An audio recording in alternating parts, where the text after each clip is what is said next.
विश्व का सबसे बड़ा लॉ ऑफ अट्रैक्शन। आपने पहले भी इस बारे में बहुत सी वीडियोस को देखा होगा, जिसमें कि कुछ लोग इसे मानते हैं तो कुछ नहीं मानते। लेकिन किसी के मानने या ना मानने से नियम नहीं बदलते। विश्व का जो नियम है वो वैसे ही काम करेगा। ज्यादातर लोग लॉ ऑफ अट्रैक्शन को इस्तेमाल इसलिए नहीं कर पाते क्योंकि उनके भीतर पहले से ही बहुत सारी मान्यताएं हैं। अगर आप आकर्षण के सिद्धांत को उपयोग करना चाहते हैं तो आपको उन सभी बातों को छोड़ना होगा जो आपने पहले ही बहुत तेजी से पकड़ रखी हैं। लॉ ऑफ अट्रैक्शन के बारे में एक डॉक्यूमेंट्री मूवी भी बनी थी एंड आई एम श्योर वह मूवी आप सबने देखी होगी और उसके हिसाब से आपने काम भी किया होगा, परंतु आप में से ज्यादातर लोग उसमें फेल हो गए होंगे। और आपका फेल होने का कारण यह है कि आप आकर्षण के सिद्धांत को समझे बिना, इसका बेसिक जाने बिना इस पर काम करने लगते हो। आप जिस अवस्था जैसी सिचुएशन में होते हो उसे जस्ट वहीं से उठाने की कोशिश करते हो। लेकिन किसी भी नए काम के लिए आपको उसके लिए उसका बेसिक जानना होता है। आपको कुछ भारी परिवर्तन करने होते हैं, यानी इसके लिए आपको कोरे कागज की तरह होना होगा। अपनी पुरानी मान्यताओं को गिराना होगा, क्योंकि जब आप अपने कोरे कागज पर लिखोगे तब वह साफ दिखाई पड़ सके। आप जब लॉ ऑफ अट्रैक्शन पर काम करते हो तो आप उसके लिए पहले से ही कुछ मान्यता बना लेते हो। कोई भी बात, जैसे मुझे कुछ हासिल करना है तो आप इस पर काम करने लगते हो, इसके बारे में विजुअलाइज करना, इसे गहरे में सोचना। परंतु यहाँ पर आप एक चीज भूल गए हो। अगर आप कुछ चीज हासिल करना चाहते हो तो इसका मतलब यह है कि आपकी पहले ही मान्यता है कि वो चीज आपके पास है ही नहीं। अब जो चीज आपके पास नहीं है आप उसे पाने के लिए काम कर रहे हो। तो जो गहरे में बात पहुंची हुई है वो ये पहुंची है कि आपके पास वो चीज है नहीं जो आप पाना चाहते हो। इसलिए लॉ ऑफ अट्रैक्शन आपके लिए काम नहीं करता। तो आपको पहले अपने भीतर से अपनी वो सभी पुरानी मान्यताएं, नेगेटिविटी, वो सब हटाना होगा, नहीं तो आपके साथ सब कुछ गलत होगा। आकर्षण के सिद्धांत का नियम तो काम करेगा ही करेगा, वह जैसा काम करता है वह बिल्कुल वैसा ही करेगा, परंतु आपके उसे इस्तेमाल करने का तरीका गलत होने के कारण वह आपके साथ सब कुछ उल्टा पुल्टा कर देगा, जिससे आपको नुकसान हो सकता है। क्योंकि विश्व का नियम तो सत्य है, परंतु कुछ खास लोगों द्वारा बताए गए इस नियम को लोग अपनी अपनी समझ से समझते हैं। देखिए, किसी एक ज्ञान को अगर कोई व्यक्ति देता है तो वह शाब्दिक ज्ञान होता है, और शाब्दिक ज्ञान में उसके खुद के संस्कार भी मिल जाते हैं। क्योंकि जैसे ही आप शब्दों को चुनते हैं, शब्दों को इस्तेमाल करते हैं, वैसे ही उसमें आपके संस्कार मिक्स हो जाते हैं, वह अशुद्ध हो जाते हैं। इसीलिए शब्दों द्वारा बताया गया कोई भी ज्ञान वह केवल शाब्दिक ज्ञान होता है, और सुनने वाले भी उसे बिल्कुल वैसा ही नहीं समझते जैसा वो असल में होता है। क्योंकि सुनने वाले भी हजारों लोग होते हैं, सबका अपना अपना अलग अलग स्वभाव होता है, यानी सुनने वाले के भी संस्कार अलग होते हैं। तो उस शाब्दिक ज्ञान में पहले ही मिलावट हो चुकी है बोलने वाले के द्वारा, और अब सुनने वाले के द्वारा भी उसमें मिलावट हो जाती है। तो इसी प्रकार से लॉ ऑफ अट्रैक्शन या किसी भी प्रकार का ज्ञान जो आप तक पहुंचता है वह कई लोगों के मुख से निकला हुआ और कई कानों से होकर गुजरता है, जिससे उसकी फ्रीक्वेंसी या शक्ति कम हो जाती है, और आप अपने संस्कार, अपनी मान्यताओं के हिसाब से उसको इस्तेमाल करने की कोशिश करते हो, और फिर वह आपके लिए पॉजिटिवली काम नहीं कर पाता। तो लॉ ऑफ अट्रैक्शन यानी जो चीजें या वस्तुएं हम अपने विचारों से आकर्षित करते हैं वही हमारे जीवन में आती हैं। अब चाहे आप इस नियम को माने या ना माने, नियम अपने तरीके से काम करता रहता है। इसका सीधा सा मतलब यह है कि आज आप जो भी हैं, आपके साथ जो भी कुछ हो रहा है, उसकी रचना आपने स्वयं की है। अब आप यह सोच रहे होंगे तो लोग भला दुखी क्यों होते हैं? कोई इंसान दुख तो नहीं चाहता, लेकिन आपके दुख का कारण भी आप स्वयं ही हो। वह आपने ही मांगा है, वह आपके ही विचार से आया है, और यह सब कुछ आपको इसलिए नहीं पता लगता क्योंकि आपके विचार और परिणाम में थोड़ा समय लग जाता है। उस समय के गैप के अंतराल में आप उस कड़ी को अपने विचार के साथ जोड़कर नहीं देख पाते, आप उसे भूल जाते हो। क्योंकि विचार परिवर्तन है, विचार एक जगह ठहरता नहीं है। अभी आपके भीतर कोई विचार है, अगले मिनट में कोई और विचार होगा। ऐसे ही आपके विचार निरंतर चलते रहते हैं, आप कुछ ना कुछ सोचते रहते हो। इसके चलते आप अंदाजा नहीं लगा पाते कि कौन से विचार की फ्रीक्वेंसी की वजह से आपके जीवन में कौन सी घटना घटी। और आप चाहें तो अपने जीवन में इसके छोटे छोटे प्रयोग करके देख सकते हैं। इसके लिए आपको अपने विचारों पर भी नजर रखनी होगी और विचार को पूरी शुद्धता से अप्लाई करना होगा। आपकी सोच से आपके जीवन में बहुत कुछ बदलता है। अगर इसे वैज्ञानिक दृष्टिकोण से देखें तो इसे क्वांटम एंटेंगलमेंट कहा जाता है। इसमें होता यह है कि दो पार्टिकल एक दूसरे के अपोजिट होते हैं, तो एक के बदलने पर दूसरा अब चाहे कितना ही दूर क्यों ना हो वह अपने आप बदल जाता है। अब चाहे एक पार्टिकल को इंडिया में रखो, दूसरा न्यूयॉर्क में, लेकिन फिर भी एक के बदलने पर दूसरा अपने आप बदल जाता है। इसका मतलब ये, हमारे मन में कुछ भी बदलता है तो उसके साथ जुड़ी दूसरी ऊर्जा, अब वो चाहे कितनी भी दूर क्यों ना हो, वह भी बदल जाती है। मतलब आपके हर एक विचार की फ्रीक्वेंसी ब्रह्मांड में फैली हुई है और आपका हर एक विचार हर पल अपने विचार की फ्रीक्वेंसी से मैच होता रहता है। जैसे आप लोग सोचते रहते हो कि मेरी शादी नहीं हो रही है, मेरा बिजनेस ठीक नहीं चल रहा है, मुझे जॉब नहीं मिल रही है, मैं पढ़ाई में अच्छा नहीं कर पा रहा हूँ, मैं किसी भी काम में हाथ डालता हूँ वह काम बिगड़ ही जाता है, मेरी किस्मत खराब है, अगर मैं ऐसा करूंगा और वो नहीं हो पाया तो क्या होगा, यह नहीं हुआ तो मैं बर्बाद हो जाऊंगा। ऐसा सब कुछ सोचने से हम अपने विचारों के जरिए यूनिवर्स में उसी फ्रीक्वेंसी से मैच कर रहे होते हैं। अनजाने में हम अपने जीवन में वही सब चीजें ला रहे होते हैं जो असल में हमें नहीं चाहिए। अब आपको इसमें यह भी समझना है, अगर आप सकारात्मक सोच रख के गलत विचार से गलत प्रार्थना भी करते हैं तो भी उसका आपके जीवन में उल्टा असर पड़ता है।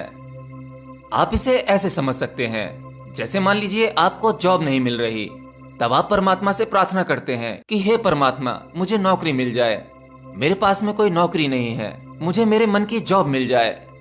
तब आप इसमें यह देखेंगे कि आपने अपने भीतर अंतरतल में पहले ही मान लिया है कि आपके पास जॉब नहीं है। अगर आप परमात्मा से ये दुआ करते हैं कि हे भगवान मुझे किसी बीमारी से बचाना, मैं बीमार नहीं होना चाहता, मतलब आपको पहले ही शक है कि आपको बीमारी हो सकती है, तो आपका यह विचार भी नेगेटिव हो गया। आप सोचते हैं कि किसी भी बीमारी से बचने के लिए आपको ये करना चाहिए, वो करना चाहिए, मतलब आपको बीमारी का बहुत ज्यादा डर है, तो वह भी आपके नेगेटिव विचार हैं। और कोरोना काल में आपने कुछ ऐसा ही देखा होगा, ज्यादातर लोग कोरोना से नहीं मरे, वह उसकी दहशत से ही मरे, हार्ट अटैक से मरे। और दूसरी तरफ आप देखेंगे कि गांव के गरीब किसान या और भी कुछ गरीब लोग जो अपनी साफ सफाई का भी ध्यान नहीं रखते, मिट्टी में काम करते रहते हैं, ठंड गर्मी वर्षा मौसम कैसा भी हो, खान पान भी उनका कोई टाइम टेबल के साथ नहीं होता, परंतु वह जल्दी बीमार नहीं पड़ते क्योंकि वह उस बारे में ना तो नेगेटिव सोचते हैं और ना ही पॉजिटिव, तो इसीलिए उन्हें अमीरों वाली बीमारियां नहीं होती। मतलब आपको अपने आप को सकारात्मक बनाए रखना है, आपको पॉजिटिव विचारों से भरे रहना चाहिए। अगर आप हमेशा पॉजिटिव विचारों से भरे रहते हैं तो आपके साथ नेगेटिव होने के चांसेस बहुत कम हो जाते हैं, क्योंकि आपके पॉजिटिव विचार उसी पॉजिटिव वाइब्रेशन से मैच होते हैं और वो पॉजिटिव चीजों को आकर्षित करते हैं। उसी के बीच अगर आपके साथ में कुछ नेगेटिव होने वाला भी होता है तो वो कई बार आपके साथ नहीं होता, आप उससे बच जाते हो। जैसे मान लो आपकी दुकान किसी एक बिल्डिंग में है, आप रोजाना काम पर जाते हो, लेकिन आपके भीतर हमेशा पॉजिटिव विचार रहते हैं। पॉजिटिव विचार हैं तो पॉजिटिव विचारों को ही आकर्षित करेंगे। आपकी बिल्डिंग में कोई अनहोनी होनी थी, वह बिल्डिंग गिरने वाली थी, और उसी दिन आपके मन में विचार आता है कि आज मेरा ऑफिस जाने का मन नहीं है या मैं आज थोड़ा लेट जाऊंगा, और आप उस दुर्घटना से बच जाते हो। ट्रेन या बस से आप कहीं जा रहे हो, आपके मन में कुछ विचार आए और उनकी वजह से आप लेट हो गए, आपकी बस या ट्रेन मिस हो गई, और फिर आप खबर सुनते हो कि उसका एक्सीडेंट हो गया। तो इसमें यही होता है, अगर आप पॉजिटिव सोच रखते हो तो आपका ब्रेन यूनिवर्स से उन विचारों को कनेक्ट कर लेता है और वो विचार आपके भीतर डाल दिए जाते हैं जो आपको इन सभी नेगेटिविटी से बचाता है। और इसी प्रकार से दूसरों की कंडीशन भी आपको प्रभावित करती है या आपके जीवन को प्रभावित करती है। जैसे किसी व्यक्ति के साथ गलत होता रहता है, आप उसके बारे में सीरियसली सोचने लगते हो कि अगर ऐसी सिचुएशन मेरे साथ हो गई तो क्या होगा, मैं इस झंझट में फंस गया तो बाहर कैसे निकलूंगा। तो मतलब ऐसे में आपके और दूसरे के विचार एक दूसरे को प्रभावित करते रहते हैं। अब सवाल यह उठता है कि हमें ऐसे में क्या करना चाहिए। तो आपको दो चीजें करनी है। पहला, आपको नेगेटिव बातें सुननी ही नहीं चाहिए। जैसे आप न्यूज़पेपर या न्यूज में देखते हो, खून हत्या मारपीट चोरी, और राजनीति, इनके बारे में पढ़ते ही या जानते ही आप में से कई लोगों का खून खौल जाता होगा।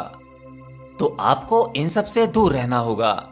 आप लोग सोचोगे कि अगर हम न्यूज चैनल वगैरह नहीं देखेंगे, अखबार नहीं पढ़ेंगे, तो हमें पता कैसे चलेगा कि देश में क्या घट रहा है, हम उसके लिए तैयार कैसे हो पाएंगे। अब आप यहाँ पर यह नोटिस करो, अगर आप ये सब चीजें देख रहे हो, दुनिया में जो भी कुछ उथल पुथल हो रही है, आप उनके लिए प्रिपेयर होना चाहते हो, तो इसका मतलब आप उन चीजों को चाहते हो कि आपके साथ वो चीजें हों। इसीलिए आपको उन सबके लिए तैयारी की आवश्यकता है कि उनसे बचा कैसे जाए। अगर वो सभी गलत चीजें आपके साथ होती हैं, तभी तो आपको तैयारी की आवश्यकता पड़ती है, क्यों, है ना? आप फिर से वो गलत चीजों को आकर्षित कर रहे हो, तो आपको अपने लिए या किसी के लिए भी ये सब कुछ सोचना बंद करना होगा। और दूसरी बात, आपके साथ में जो भी कुछ अच्छा हो रहा है, उसके लिए परमात्मा का धन्यवाद करना है। परमात्मा मतलब वह परम ऊर्जा।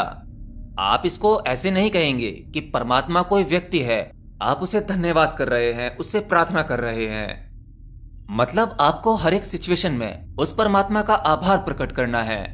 अब बेशक आपके पास में जॉब ना हो या बिजनेस में लॉस हो रहा हो, आपको कहना है कि हे परमात्मा, तूने हर वक्त मेरा साथ दिया है। ये जो भी कुछ हो रहा है या जिसे मैं गलत समझता हूं, वो असल में मेरे लिए ठीक है, इससे बुरा भी हो सकता था।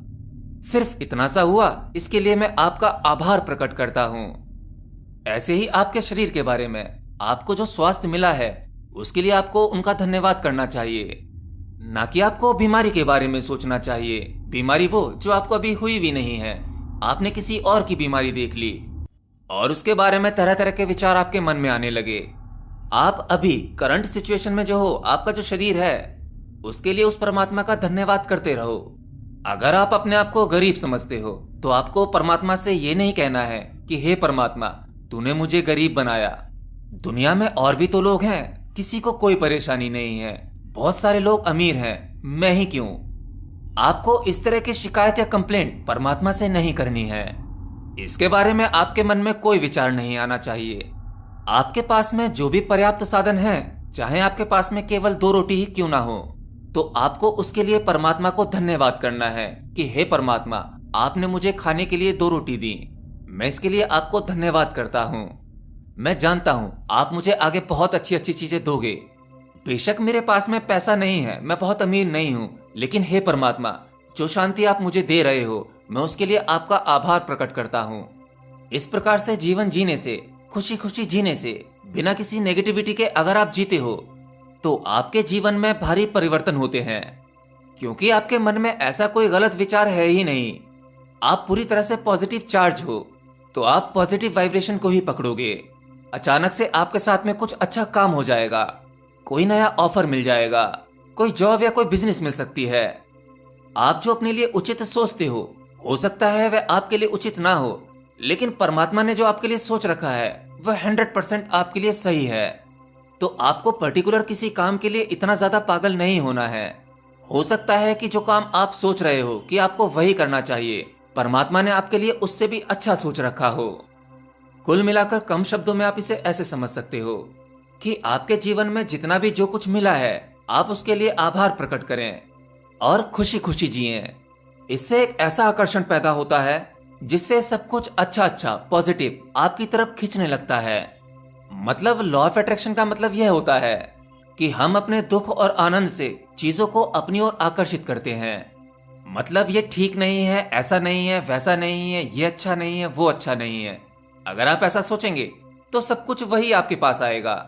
और अगर आप ये सोचते हैं कि सब कुछ अच्छा है, ये भी अच्छा है, वो भी अच्छा है, इनफैक्ट आपको गलत में भी कुछ अच्छा नजर आने लगे, तो समझो सब कुछ आप अच्छा ही अच्छा अपनी ओर आकर्षित कर रहे हैं। लॉ ऑफ अट्रैक्शन का मतलब ये नहीं होता कि आप एक बंद कमरे में बैठकर ये सोचते रहो कि मुझे वो वाली कार मिल जाए, मुझे एक बड़ा घर मिल जाए, और फिर आप विजुलाइज करते हो कि मुझे ये कार मिल गई है, मुझे फला फला नौकरी मिल चुकी है, मैं उस लाइफ स्टाइल को जी रहा हूं। मतलब आप अपने विचारों में और इमेजिनेशन में वो सब कुछ करने की कोशिश कर रहे होते हो, लेकिन आपके भीतर ऐसा कुछ है जो जानता है कि आप ये सब कुछ अपने आप को ही धोखा दे रहे हो। बस उतना सत्य काफी है आपकी सभी धारणाओं को गिराने के लिए, क्योंकि आपके भीतर वो जानता है कि आपके पास में फला चीज नहीं है, कार नहीं है, जॉब नहीं है, या कोई बड़ा घर नहीं है, वही सब चीजें पाने के लिए आपने अपने आप को एक कमरे में बंद कर रखा है और ये सब कुछ विजुअलाइज कर रहे हैं। ये सभी चीजें पहले से ही आपका सबकॉन्शियस माइंड जानता है, तो इसीलिए ये सब सच नहीं हो पाता। तो मैं अपने दर्शकों को तो यही कहूंगा कि इन लॉ ऑफ अट्रैक्शन के चक्कर में ना पड़ें, क्योंकि आप इस तरह की जानकारी बाहर से कलेक्ट करने के बाद इस पर प्रयोग करना शुरू कर देते हो और ज्यादातर प्रयोग सफल नहीं होते, उल्टा आपके साथ सब कुछ गलत होने लगता है। अगर आप आकर्षण के सिद्धांत के नियम को पूरी तरह से समझ भी गए तो आप इससे जितना फायदा उठा सकते हैं उतना ही आपको नुकसान भी हो सकता है, क्योंकि जब आप इसकी की ढूंढ लेते हो तब ये इंस्टेंट काम करने लगता है। तो अगर आपके लिए कोई चीज अच्छी इंस्टेंट हो जाती है तो बुरी भी इंस्टेंट हो जाएगी। तो आपको इन सब के चक्कर में नहीं पड़ना चाहिए। बस आपको एक चीज का ध्यान रखना चाहिए, आपको हमेशा पॉजिटिव रहना चाहिए। नकारात्मक जैसी कोई भी चीज आपके दिमाग में नहीं होनी चाहिए।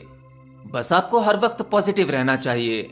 आपके भीतर कोई भी विचार नेगेटिव नहीं होना चाहिए और ना ही आपको नेगेटिव चीजों में इंटरेस्ट लेना चाहिए। आपको बेकार की न्यूज नहीं पढ़नी चाहिए और ना ही देखनी चाहिए। ऐसे लोगों के संपर्क में भी नहीं आना चाहिए जो हमेशा नेगेटिव बोलते हैं और नेगेटिव सोचते हैं।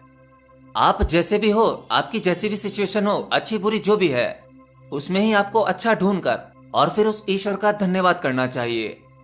ऐसा करने पर फिर आपको ये आकर्षण के नियम या लॉ ऑफ अट्रैक्शन के बारे में जानने की कोई आवश्यकता नहीं पड़ेगी। आपके जीवन में सब कुछ उत्तम होने लगेगा। Everything will be positive in your life. तो समझदार बनो, पागल नहीं।